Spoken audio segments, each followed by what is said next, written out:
everyone, welcome to my YouTube channel. My name is Cielo Pilco. I'm from Tarapoto, Peru.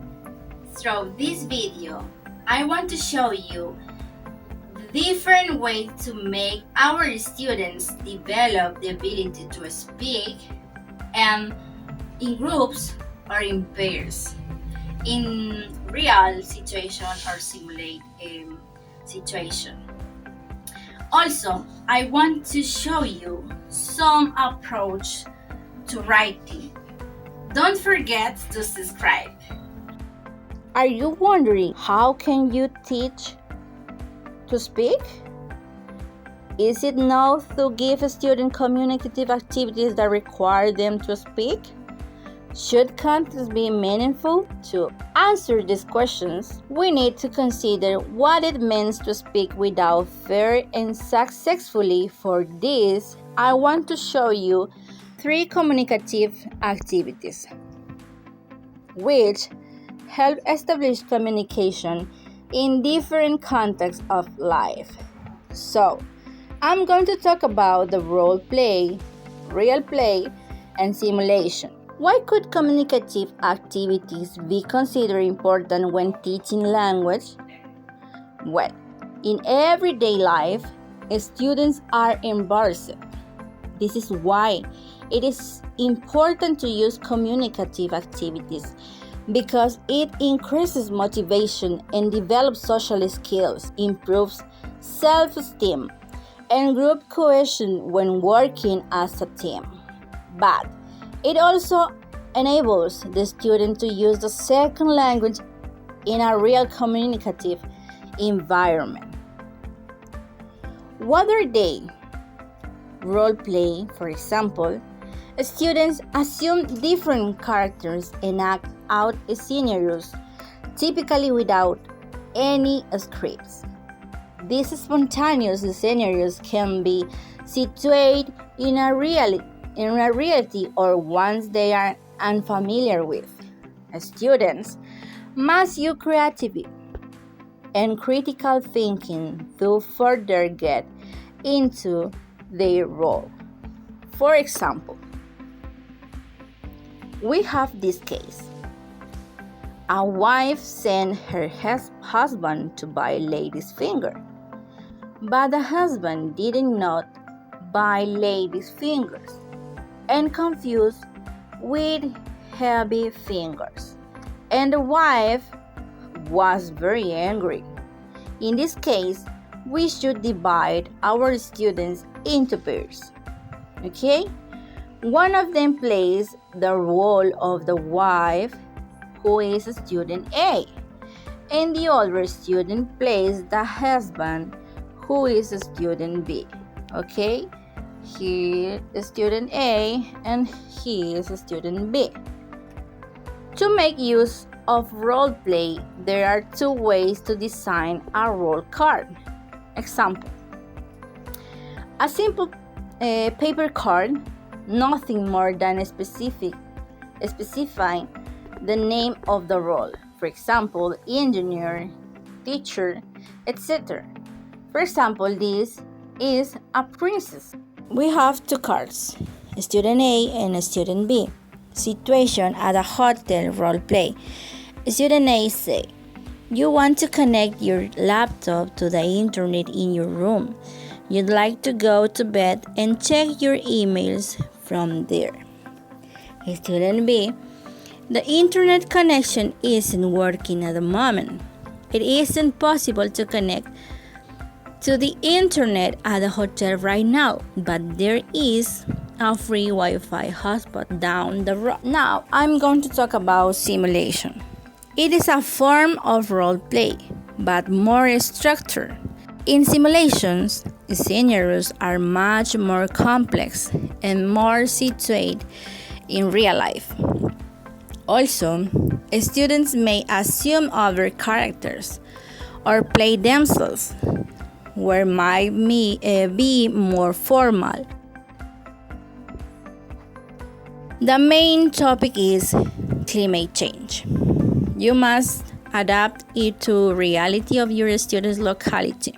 Students are given scenarios a challenge, background information, and some guidelines on how they should approach the problem to help fill those shoes.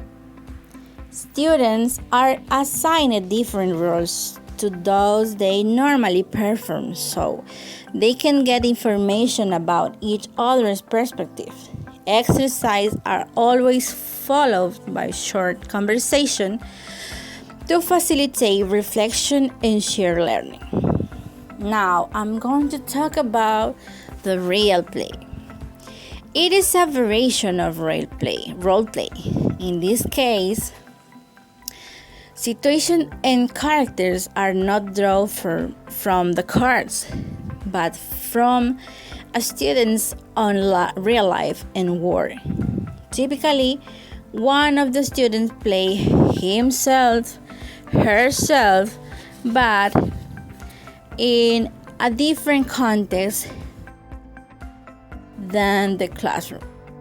This person explains a context of his of her working life to other students, and then together they recreate the situation in class.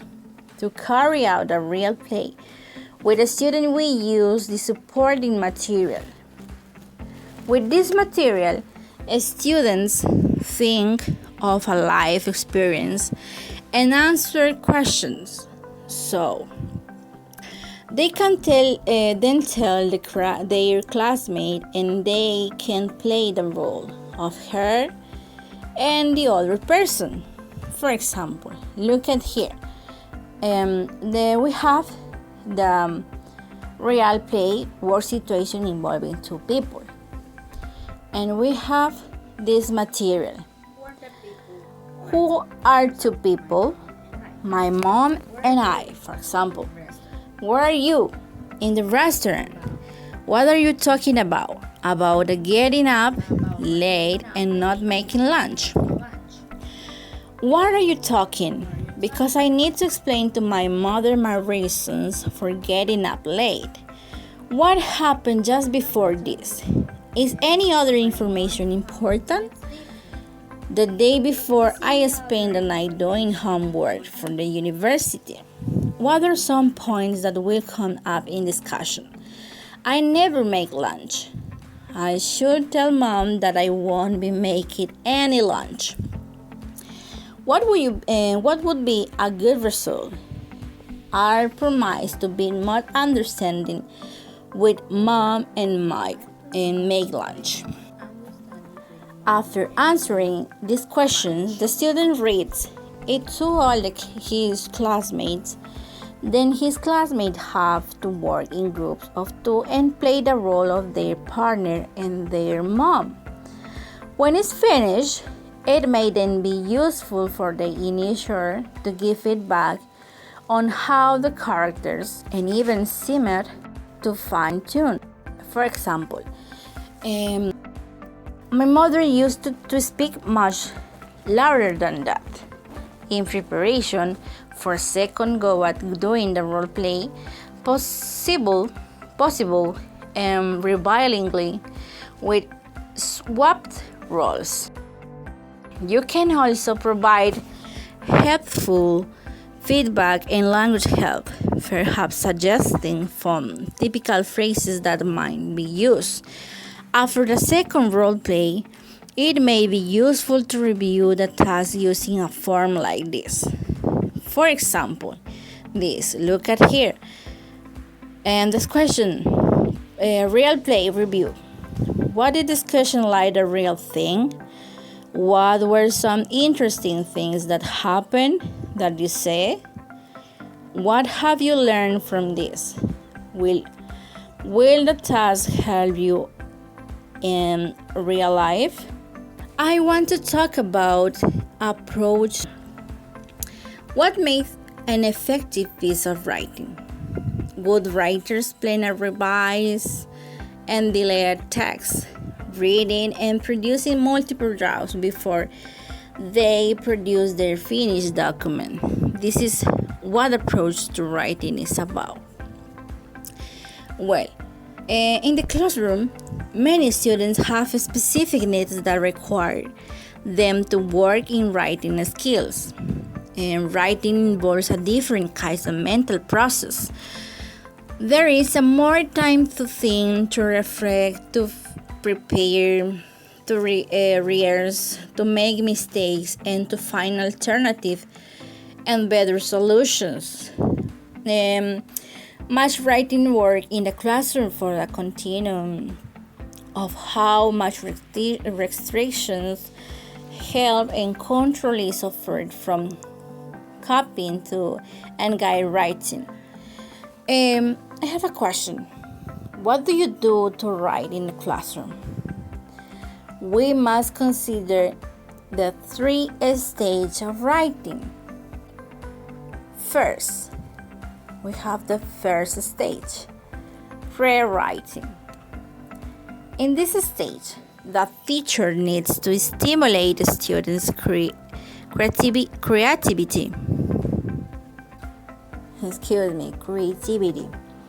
And to get them thinking how to approach a writing topic. In this stage, the most important thing is the flow of ideas, and it is not always necessary that the students actually produce much writing work.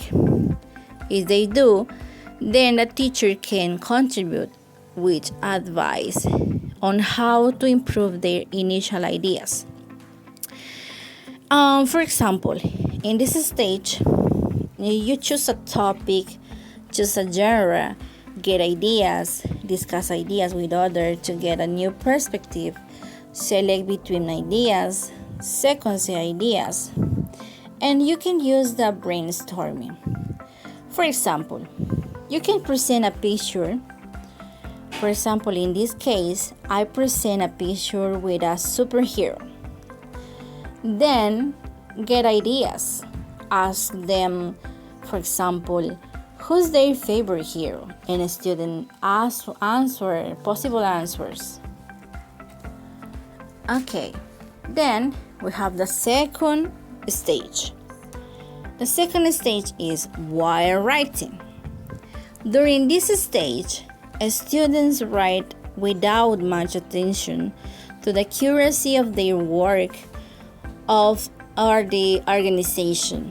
The most important feature is meaning. Here, the teacher or the student should concentrate on the content of the writing. For example, the student have questions. It is current. Is there anything missing? Anything extra? In this stage, make notes, diagrams, etc. to help organize ideas. Find grammar in lexicon suitable for a text. Do practice exercise and language items that will be useful. Study simple and model text similar to what they want to write.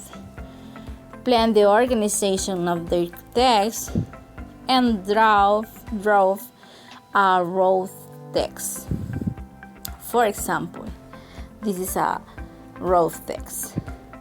And then the student draws many raw texts. And the teacher get feedback on content, get feedback on language use, on co-write sections of text in groups, make alteration and rewriters. For example, I have a draft of raw text, and a teacher, in this case, can help the student correct errors and suggest change in some parts of the text. Then we have third stage, the post-writing. In this stage, the student adapt a readership. Students should focus more on form and producing a finished piece of work. The students write his final text. changing and improving the mistakes, as well as the parts not understandable. The students write a final version, and this is all a stage, the 3 stages about the approach to write. Thank you very much. I'll see you in the next video. Bye.